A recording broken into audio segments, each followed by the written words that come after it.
ମାନସ ମାତନତି ମାନେ ଚଣ୍ଡକୌଶୀ করে ଆର୍ଯ୍ୟକ୍ଷମୀଶ୍ୱର କହିଲେ ରାଜା ସଦାବେଳେ କାର୍ଯ୍ୟବ୍ୟସ୍ତ ମୁଣ୍ଡରେ କେତେ ରାଜ୍ୟ ଇଏ ବୋଝଟା ଗୋଟେ ଲାଘବ କରିବା ପାଇଁ ବନ ପ୍ରଦେଶରେ ସେ ଶିକାର ଏବଂ ସମରକୁ ଅଭ୍ୟାସ ରଖିବା ସଦାବେଳେ ସେ ଯୁଦ୍ଧ କରୁଛି ତେଣୁ ଚଳନ୍ତା ମୃଗ ଉପରେ ଉଡ଼ନ୍ତା ପକ୍ଷୀ ଉପରେ ଏବଂ ବୁଡ଼ନ୍ତା ମାଛ ଉପରେ ସେ ତୀର ପ୍ରହାର କରେ ତୀର ଚାଳନଟା ଶକ୍ତିଟା ସେ ହାସଲ କରେ ଦ୍ୱିତୀୟରେ ରାଜାର ଧର୍ମ ହଉଛି ସମାଜର ଉପକାର କରିବା ଏଠି ଋଷି ପୁରାଣ କହିଲା କାହାକୁ କାହାକୁ ମାରିବ ନା ଅରଣ୍ୟ ମୃଗ ଶୁକର ବ୍ୟାଘ୍ର ଆଦି ରାଜା କ୍ଷତ୍ରିୟ ମୃଗକୁ ମାରିବ ମୃଗ କୃଷକ ମାନଙ୍କର ଫସଲ ନଷ୍ଟ କରେ ରାଜା ମୃଗକୁ ମାରିଲେ କୃଷକ ମାନଙ୍କ ଫସଲ ରକ୍ଷା ହେଲା ଶୁକର ମାନେ ଯୋଉ ବାରା ସିଏ ବି ଫସଲ ନଷ୍ଟ କରେ ଆଜ୍ଞା ତେଣୁ କୃଷକ କୂଳକୁ ବଞ୍ଚେଇବା ପାଇଁ ରାଜା ଏମାନଙ୍କୁ ମାରିବ ବ୍ୟାଘ୍ର ବାଘକୁ ମାରିବ ରାଜା କାହିଁକି ବ୍ୟାଘ୍ର ମାରିବ ନା ଯୋଉ ବ୍ୟାଘ୍ରଟା ଆଦାମ ଖୋର ମଣିଷକୁ ଥରେ ଖାଇଛି ତା ସେ ଜଙ୍ଗଲ ଜୀବ ଆଉ ଖାଇବନି ସେ ମଣିଷ ଖୋଜିକି ମାରିବ ତେଣୁ ପ୍ରଜା ମାନଙ୍କୁ ବଞ୍ଚେଇବା ପାଇଁ ମଣିଷକୁ ବଞ୍ଚେଇବା ପାଇଁ ରାଜା ବ୍ୟାଘ୍ର ଶିକାର କରେ ଯୋଉ ବ୍ୟାଘ୍ରଟା ଆଦାମ ଖୋର ମଣିଷ ଖିଆ ଲାଭ ତେଣୁ ଆପଣଙ୍କର ଟୀକା ମହାଭାରତରେ ଜଗନ୍ନାଥ ଦାସ କହିଲେ ଜାତିରେ କ୍ଷତ୍ରିୟରେ ତୁହି ମୁଦୟା କଲେ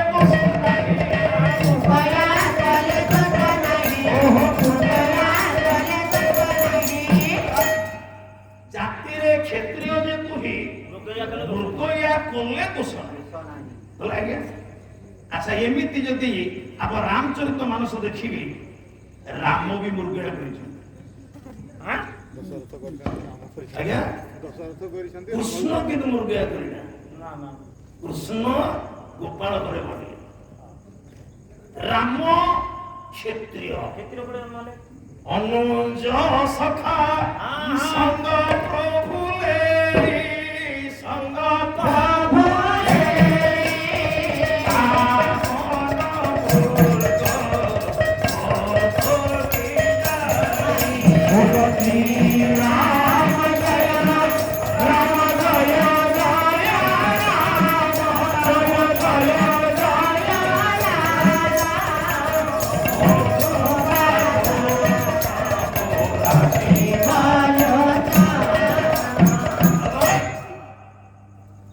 ଅନୁଜ ଭାଇ ସଖା ବନ୍ଧୁ ସଙ୍ଗ ନେଇ ନିଜର ବନ୍ଧୁ ନିଜର ସଖା ନିଜର ସାନ ଭାଇକୁ ନେଇ ପାପନ ମୃଗ ପଥକେ ଯାଏ ରାମଚନ୍ଦ୍ର ରାମ ଠାକୁରେ ପାପନ ମୃଗ ମାରିବାକୁ ଯାଉଥିଲେ ପଥ କରୁଥିଲେ ସାରେ ମଣିଷ ଭିତରେ ପାପି ଆମେ କହୁ ଏ ଲୋକଟା ଭାରି ବଡ ପାପିଟା ଏ ଲୋକଟା ଭଲ ଧର୍ମାତ୍ମା ପୁଣ୍ୟବାନ ପଶୁ ତ ଗୋଟିଏ ଜାତି ତା ଭିତରେ ପାପି ପୁଣ୍ୟବାନ କି ଅଛି କି ନା ପଶୁ ଧର୍ମ ତ ଗୋଟାଏ କିନ୍ତୁ ତୁଳସୀ କହିଲେ ପାପନ ମୃଗ ପଥକେ ଯାଏ ମାନେ ତେଣୁ ରାମଚନ୍ଦ୍ର ପାପନ ମୃଗ ଖୋଜି ଖୋଜି ମାରୁଥିଲେ କି କଣ ମାଂସ ପାଇଁ ଆଉ ରାମଚନ୍ଦ୍ର ମାଂସ ଖାଉଥିଲେ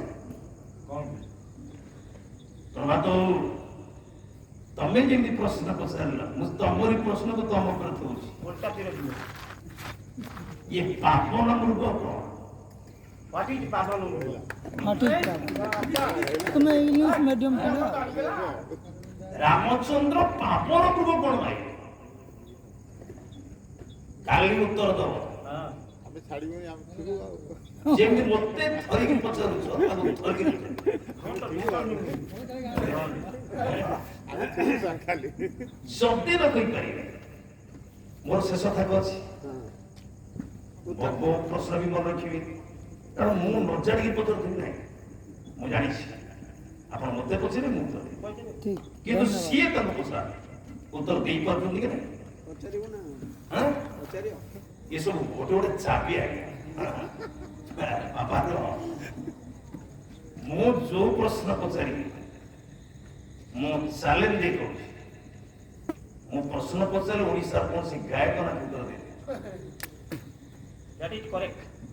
ରାଜୁକି କାଲି ସେ ଉତ୍ତର ଦେବେ ଆଚ୍ଛା ହଉ ଆପଣ କ୍ଲିୟର ଯେ କ୍ଷତ୍ରିୟ ସ୍ୱୀକାର କରିବ Paribanta dharma.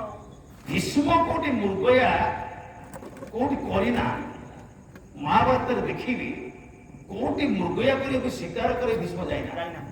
କିନ୍ତୁ ସିଏ ତାକୁ ମନ କହିଲେ ଯେ ଭୀଷ୍ମ ସ୍ୱୀକାର করে ହଉ ହେଲା ତେଣୁ କ୍ଷତ୍ରିୟ ଏଇପାରି ଥାଏ କିନ୍ତୁ ତାଙ୍କର କୌଣସି ଲିଷ୍ଟ ମୁଁ ମହାଭାରତ ଟୋଟାଲି ପଢିଛି ଆପଣ ପଢିଥିଲେ ଆଜ୍ଞା ମୃଗୟା କଣ କରିଛନ୍ତି ନାଇଁ ତାର ଏକ୍ସାମ୍ପଲ ବହି ବି ଦେଇନାହାନ୍ତି ହଁ ବହି ବି କହିନାହାନ୍ତି ଆଚ୍ଛା ଚାଲ ତାହେଲେ ଭୀଷ୍ମ ସରସ୍ୱତୀରେ ଶୋଇଛନ୍ତି ଶୋଇଛନ୍ତି ଚିନ୍ତା କରୁଛନ୍ତି ମହାଭାରତ ଯୁଦ୍ଧ ଯଦି ହେଇଥାଏ ଯଦି ମୋରି ଆଗରେ ମୋରି ବଂଶର ପିଲାମାନେ ଗୋଟିଏ ଗୋଟିଏ କରି ପଡ଼ିଥାନ୍ତି ଆଜି ମୋରି ଆଗରେ ଲକ୍ଷ ଲକ୍ଷ ନର ସଂହାର ହେଇଥାଏ ମୋରି ଆଗରେ ରକ୍ତର ସ୍ରୋତ ସିନି ଯଦି ବହି ଯାଇଥାଏ ତା ପାଇଁ ଦାୟୀ କି ନାଇଁ କିଆ ପାଇଁ ତା ପାଇଁ ଦାୟୀ ହେଉଛି କୃଷ୍ଣ ତା ପାଇଁ ଦାୟୀ 4 ଜଣ କୃଷ୍ଣ ଚାରି ଜଣ କୃଷ୍ଣ ମହାଭାରତରେ ଗୋଟିଏ କୃଷ୍ଣ ନୁହେଁ ମହାଭାରତରେ 4 ଜଣ କୃଷ୍ଣ ତାମକେ ଧଇଲେ କିଏ କିଏ କିଏ ଚାରିଟା କୃଷ୍ଣ ପ୍ରଥମ କୃଷ୍ଣ ହେଉଛନ୍ତି କାନୀନ କୃଷ୍ଣ କାନେନ କୃଷ୍ଣ ଗୋଟେ ଦ୍ୱିତୀୟ କୃଷ୍ଣ ହେଉଛନ୍ତି ଦିତି କୃଷ୍ଣ ତୃତୀୟ ତୃତୀୟ କୃଷ୍ଣ ହେଉଛନ୍ତି ସ୍ତ୍ରୀଲିଙ୍ଗୀ କୃଷ୍ଣ ଚତୁର୍ଥ ଦ୍ରୌପଦୀ ଚତୁର୍ଥ କୃଷ୍ଣ ହେଉଛନ୍ତି ଛତ୍ରୀ କୃଷ୍ଣ ବା ଯାଦବ କୃଷ୍ଣ দুর্যোগ ଇଏ 4 କୃଷ୍ଣ ପାଇଁ ମହାଭାରତ ଯୁଦ୍ଧ ହେଇଛି ତାହେଲେ ପ୍ରଥମ କାନୀନ କୃଷ୍ଣ କେମିତି ଦାୟୀ ପ୍ରଥମ କାନେନ କୃଷ୍ଣ କାନୀନ କୃଷ୍ଣ ହଁ ବ୍ୟାସ କାନୀନ କୃଷ୍ଣ କିଏ ବ୍ୟାସ କନ୍ୟା ଅପତ୍ୟ ହଁ ସହ ସହ ସହ ସହ କାନୀନ କାନେନ କନ୍ୟା କନ୍ୟା କନ୍ୟା ଗର୍ଭରୁ ଜନ୍ମ ହେଇଥିବା ପୁଅ କାନୀନ କୁହାଯାଏ କନ୍ୟା କନ୍ୟା କୋଉ ବୟସର ଝିଅକୁ ଆମେ କନ୍ୟା କହିବା ବୁଝିବା ବର୍ଷ ହେବ କାହିଁ 30-40 ବର୍ଷ ହେଇଥିବ ନା ନାଇଁ କେତେ ପରାଶର ସଂହିତା ଗୋଟେ ଶ୍ଲୋକ ଆଣୁଛି ବ୍ୟାସ କହିଲେ ଯାବତ୍ କ୍ରୀଡ଼ତି ଗମାର୍ଘ୍ୟେ ଯାବତ୍ କ୍ରୀଡ଼ତି ବାଂଶୁଭିଃ ଯାବତ୍ ବଂଶୁନ ଗୁଣାତିଃ ତାବତ୍ କନ୍ୟକାଂ ବିଦୋ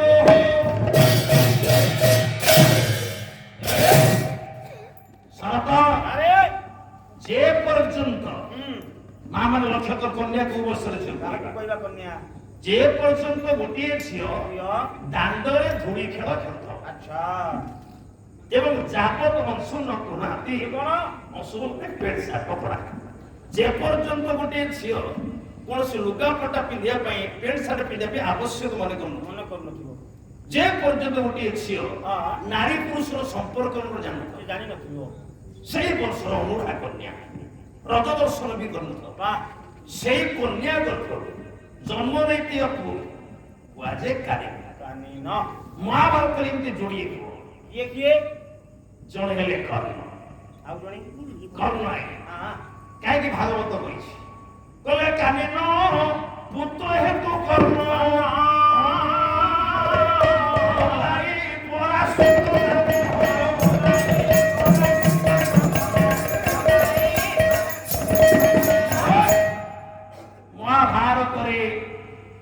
ଅର୍ଜୁନ ପୁତ୍ର ହେଇଥିବାରୁ ଆପଣଙ୍କର କର୍ଣ୍ଣ କୁହାଗଲା କର୍ଣ୍ଣ, କାଳିନ ପୁତ୍ର ହେତୁ କର୍ଣ୍ଣ।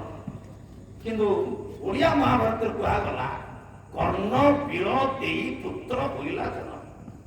କର୍ଣ୍ଣ ବିଳ, କାନ ବିଳ ଦେଇକରି କୁଆଡେ ପୁଅ ଜନ୍ମ ହେଲା।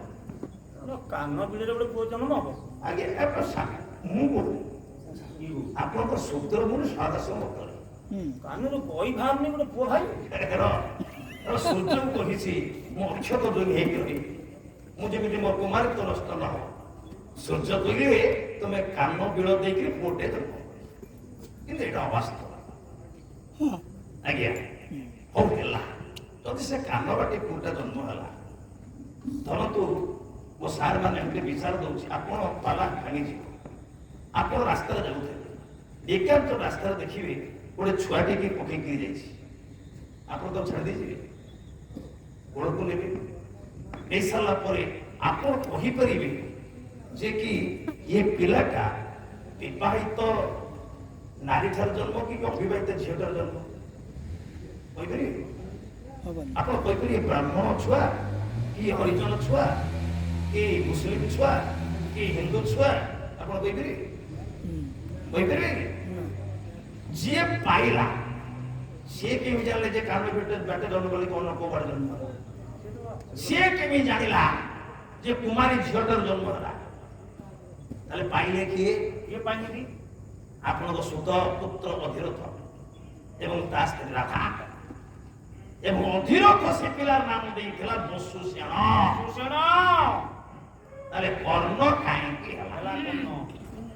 ପ୍ରକୃତରେ ତାର ନିର୍ଦ୍ଦେଶ ହଉଛି ମାର ଡାକ ନାମରେ ପୁତ୍ର ନାଟ ନାମିତ ହେଇଯାଏ। ଇଏ ପୁଅର ପ୍ରକୃତ ମା ହଉଛନ୍ତି ପାଳିତ ମାତା ହଉଛନ୍ତି ରାଧା। ଅଧିରଥ ରାଧା ଯମୁନାରେ ଗାଧଉଛନ୍ତି, କର୍ଣ୍ଣ ନାଟା କାହିଁ ହେଲା ମୁଁ କହିଦେଉଛି। ସେତିକି ବେଳେ ମଞ୍ଜୁଷାଟା ଭାସି ଆସୁଛି ଦୂର, ଯେତେବେଳେ ସଂସ୍କୃତରେ କଥାବାର୍ତ୍ତା ହଉଥିଲେ ଅଧିରଥ ଡାକିଲା ସ୍ୱାମୀ ସ୍ୱାମୀ